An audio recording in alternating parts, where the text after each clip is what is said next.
Got a story to tell you guys. I'm not trying to foreshadow it with the sirens or nothing like that. All right, I'm gonna try to keep it shorter, man. I cut this story once and it was like 24 minutes. We're not gonna do that to you. Taking you back to '98. I was living at Sexy Cindy's house, dealing aquariums. A guy named Mike up in Alpharetta, Georgia, or something like that. Sexy Cindy lived at Emory University area off Springdale. A bunch of mansions down that road. Beautiful street, gorgeous street, bunch of big mansions. Sexy Cindy, that's another story, man. You got to hear that story. I was addicted to Sexy Cindy, but not any longer after I ended up moving there. She just was helping me out because I was in between places to live, trying to buy a house. So some guy named Mike was buying aquariums from me. I was trying to establish a business, and he said, this Russian guy wants a big aquarium built, man. Can you build him a big aquarium? Call this guy. So I called the guy, met him. The guy's from Azerbaijan.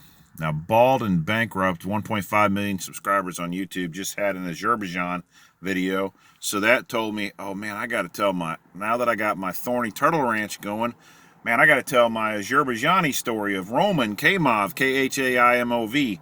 Look it up and fact check me, Brent Hollow. Don't look it up now because it'll spoil the story. Look it up if you like the story, and you can do a fact check so you know that Steve is for real.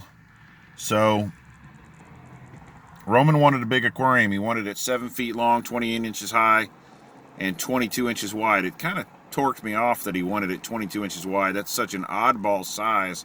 7 foot is oddball too, man. Just go for 8 and 24 wide, 30 high, or 30 wide and 30 high. I don't know, whatever. But I said, okay, you got to give the customer what he wants, but it's going to cost $2,200, and it's going to cost me a year, maybe a year and a half to build the dang thing because I didn't have a place to live. I couldn't build it at Sexy Cindy's house. All my tools were in storage in her basement after I had to remove the asbestos and everything and all the other junk down there to make room for my stuff. Cleaned it up pretty good though. So I bought my house, built him an aquarium, delivered it on time, and then he kept having me come over to check out the aquarium and get an idea about this and that and do this and that. Nothing was wrong with the aquarium. Everything worked perfect. I built the cabinet, filtration system, the whole thing. I even had a tempered bottom to that aquarium. Come over and do this, come over and do that. I think he probably just wanted a friend. I'm not sure. So his wife would cook dinner. I'd be eating dinner over there. Roman was Jewish, but he looked like a person would look if they were, of a Islamic faith. Darker hair, darker skin. Not that you can impart an ethnicity to a religion or vice versa or whatever. Not to try to be racist by being descriptive, but I'm just telling you like it is. He looked like he would have been of the Islamic faith, being from that Middle Eastern area. Azerbaijan is, it's kind of over there, sort of in that area. Don't criticize me for my geography. Azerbaijan's over there near Uzbekistan and a couple of those other countries. I just haven't looked it up lately. Dagestan, whatnot. He was Jewish. She was Christian. His wife was Christian. She cooked really well or prepared some really nice meals for us. I was grateful to have some really good food. And she was gorgeous, man. She probably still is gorgeous. Am I giving away too much? I think so. He didn't treat her right, man. He didn't treat her good at all. What could I say? What could I do at the dinner table, with their kids? He was a son of a gun to her. She was just sweet. He was not nice, and he was neglectful to his kids as well. I don't know that he abused his kids unless, you consider neglect being a form of abuse, which it is. So I guess we sort of became friends, but I was trying to coach him into quitting smoking, and that was working good. I got him down. I never fully got him to quit. And he wanted me to take him out shooting. I keep some firearms, and that's kind of a hobby, but it's also more of a self-defense thing. My dad, he's like, man, when I graduated high school, my dad's like, man, I'm not going camping with you in Alabama unless we got a gun. And I'm like, Dad, we don't need a gun. He's like, man, the hell we don't need a gun. He's like, I'm not going camping in Alabama in the frickin' wilderness where there's two-legged creatures without a gun. And man, I've almost needed that gun since then. So I know what he's talking about. So anyway, I became familiar with firearms, and old Roman's like, man, I want to go shooting. Man, I want you to take me to the range, man. You know, let's go to the range. Let's go shooting. And I just never felt right about taking Roman shooting. I'm like, the he's kind of a friend, He doesn't treat his wife worth a crap, so he's probably not really a good person. What's going on here? And he's like, I'm like, I don't want to take Roman shooting. I don't want to take him to the range. He kept bugging me. And we'll go sometime. I just never felt right about it. And then lo and behold, he comes along one day and he tells me, and this is like 2001, early or late 2000, probably 2001. He tells me, he's like, Steve, man, I just want to go to work and kill everybody. And I'm like, what? You want to go to work and kill everybody? I'm like, oh God, this is on me now. This weight is on my shoulders. What the heck am I going to do? I was in my late 20s. I'm like, what do you do in a situation like this? I'm like, does he have a gun? No, he doesn't have a gun. Does he know how to shoot a gun? Well, he doesn't have a gun. That's all I know for sure, I hope. Do I go to work? Do I find out where he works? Do I tell his work? What do I do? Do I go to the police? What do I do? Damn, I guess. So I got him a psychiatrist. I got him a psychologist. He was taking medication. He was telling me he can't drink anymore because the psychiatric medication was hurting his head too much if he had alcohol. So I'm like, okay, well, I know he's taking his medication. Maybe that's going to make it okay. So I was working out with him for a period of time before this whole mental health crisis thing, trying to help him I knew he was kind of messed up. I was trying to help the guy the best I could. Not that I'm all admirable for doing that or nothing. I worked 14 hours a day at my job. It was killing me. I couldn't, that's kind of a common thing in the job that I had or still have or whatever. Different times, different places, it was like that. I wasn't the only one that had to do that. I was working out with him after my job at night, like till 10:30 or 11 or something, and I just could not keep doing it, man. It was wearing me out. I needed my rest. Plus, I had my own girlfriend that I was like, having to spend some time with, and I guess she was understanding. I got to go work out with Roman. I got to try to help him get going. I'm trying to coach him to quit smoking. I'm trying to help him improve his life. I don't know what I was thinking, but that's something I was doing. I never done that for anybody else, really, not quite to that extent. Try to be helpful to my friends the best I can, but I really invested a lot in trying to help him. But he came along with this, I'm going to kill everybody at my job thing. And I think I'd already quit working out with him at the time. I think I told him, man, I can't keep doing it. I'm sorry, man. I have to abandon you on the working out, man. I can't keep it up. I got to make a living. I got to do this job. I got to have an income. I got to keep paying for this house. I can't keep working out with you, man. So I quit working out. And so I guess the killing everybody at work thing passed. But then, being that he was no good to his wife, I guess 100 and something miles an hour is not fast enough on a motorcycle. Anyway, distraction. Holy crap. Talk about train of thought going out the window.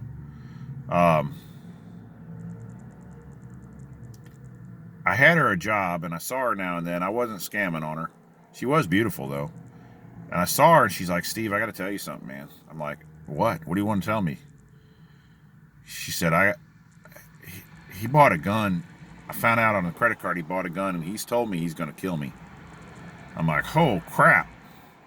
I'm like, well, you got to get out of the house. Oh, I know, but where am I going to go? I'm like, oh, man. So I talked to Deanna, my wife. I'm like, Deanna, the situation with Roman and Roman's wife and whatnot, these stories I've told you. I couldn't remember if she met them yet or not. I don't think she really met them. So I said, Deanna, this woman's got to bring her kids over. She's got nowhere to live. She's like, okay. I'm like, well, he said he's going to kill her. So I talked to him on the phone, and we made sure that Deanna answered the phone every time he called, because he called for her a few times to talk to her about whatever family business he had to talk to her about. And I told Deanna, you got to answer the phone all the time, because I don't want him thinking I'm scamming on his wife. She was beautiful, though. Did I mention that? And Deanna answered the phone, so he knew she was still living there. And can I talk to Ina? I didn't mean to say her name. Dang, I tried to leave her name out of it. Anyway, so they talked, and he knew I wasn't trying to scam on his wife. At least Deanna answered the phone probably helped that. But I told him, I said, look, Roman, here's the deal. You've threatened to kill your wife. You threatened to kill everybody at work, and you bought a gun at David's gun room. And I'm just going ahead and tell you right now: do not set foot in my neighborhood. Do not come in my house. Do not come to my house. You come to the front door, and I'm probably going to shoot a 12 gauge shotgun through the door and kill you dead because you've threatened her. I've been to the Duluth police, and they're not going to help us get the gun away from you. I've already been over to your house with Scott, my roommate. We both had guns. We were trying to get the gun away from him at the house. He said he doesn't have it. It's at his uncle's. He doesn't have the gun over there at the uncle's. What the heck's the uncle's name? I can't remember his name. Oh, Yuri. That's his name. Yuri. Ah, thank goodness I remembered his name. Anyway, so good old Roman. He got him. The way this thing went south was, he was treating her bad, but he called her one night at the hotel, and she star 69 to me. Remember star 69 on the landline versus the phone call back? She went to the hotel, and she said, you got to tell me where he's at. And they said, we can't tell you where he's at. She said, you don't understand. I'm going to cause a scene. I'm going to knock on everybody's hotel door till I find out where he's at. So they said, okay. He's in room number whatever, blah, blah, blah. She's like, I'm not going to make a scene. I'm just going to wait for him. And this high-priced call girl from a limousine waiting out front, she comes out of the room, and a little while later, he gets dressed and comes out of the room.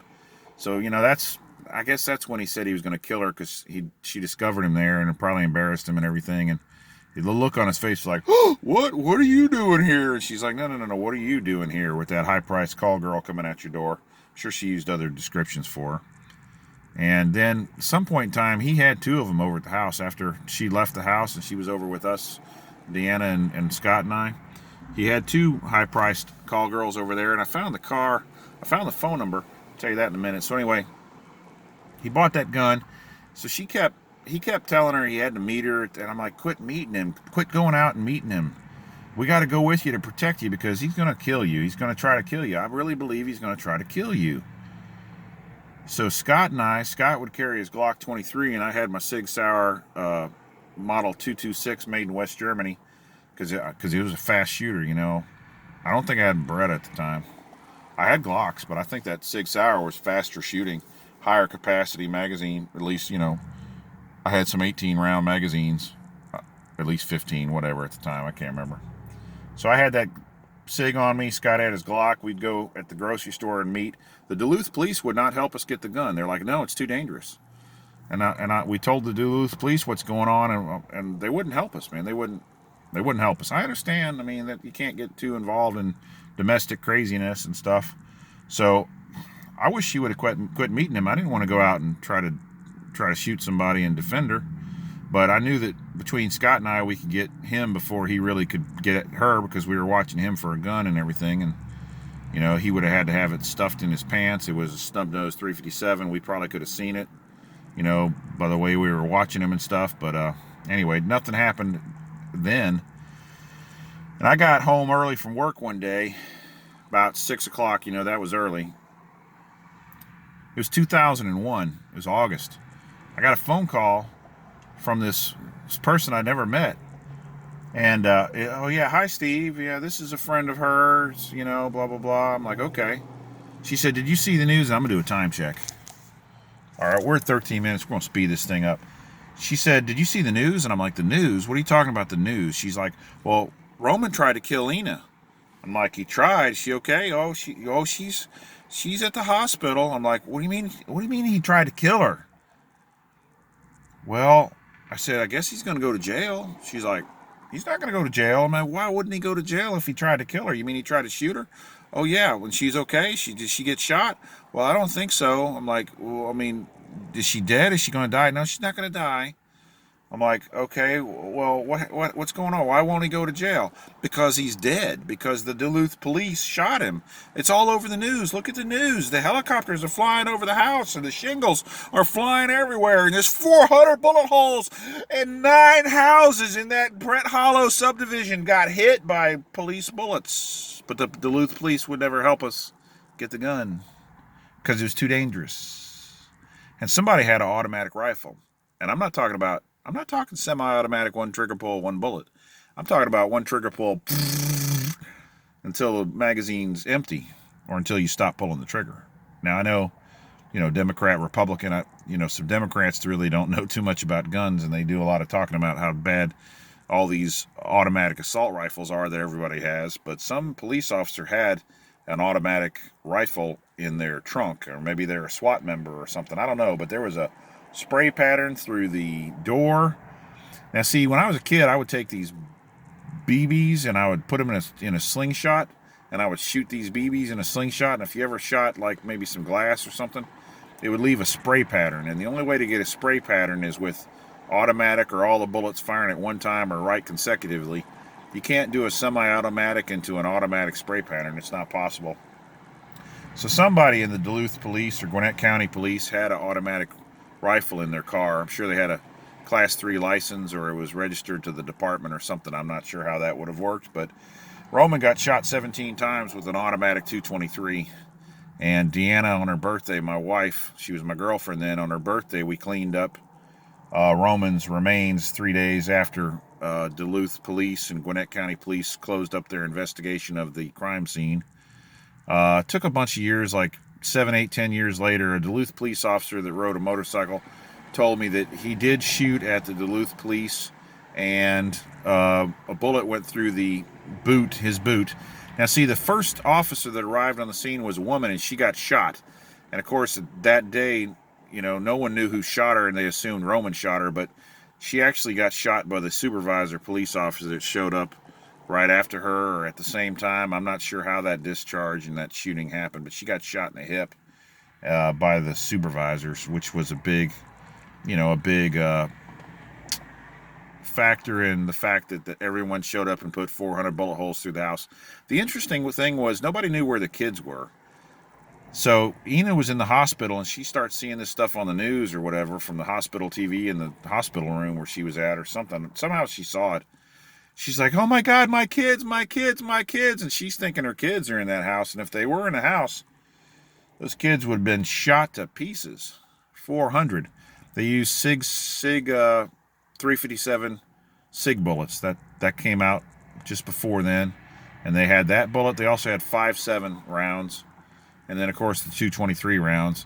And so many bullets that hit the house ricocheted because they were shooting at angles and stuff. And I guess with the sighting, they ricocheted off the house. Anyway, do a time check. 17 minutes. That's my Roman story, man. That's Roman kahaimov on Brent Hollow. And do the right thing. Don't mess with trying to find out who his ex-wife was or bothering her. She's married to Scott. They struck up a romance after this scenario, pretty shortly after. And that Yuri uncle demanded that I admit to him that they had a romance before, and I'm like, they didn't. Well, how do you know? I'm like, they didn't even freaking know each other. He never met her. She never met him. He was never over at their house. She or whatever was not ever over at my house. They didn't know each other. Well, how do you know? I'm like, what do you mean? They just met random, from nothing to do with me and all the people in Atlanta. They just met each other, and then they struck up a thing, and it turns out I happen to know him too. I'm like, you're wrong, dude. You're wrong. Roman was going after some prostitutes and having a good old time with some high-class prostitutes. And Ina was beautiful, and he didn't want anything to do with her or something, or treated her bad and stuff. I saw it myself, man. Anyway, that's the story of Roman. Now I got to tell you some other stories, but hope you enjoyed it. Leave me some feedback and some comments, and it's a tragedy, but it is what it is. It's a piece of history, and it's something I think about every now and then, especially when I get reminded about Azerbaijan from that bald and bankrupt guy with 1.5 million subscribers. So take care. Closing out. Bye.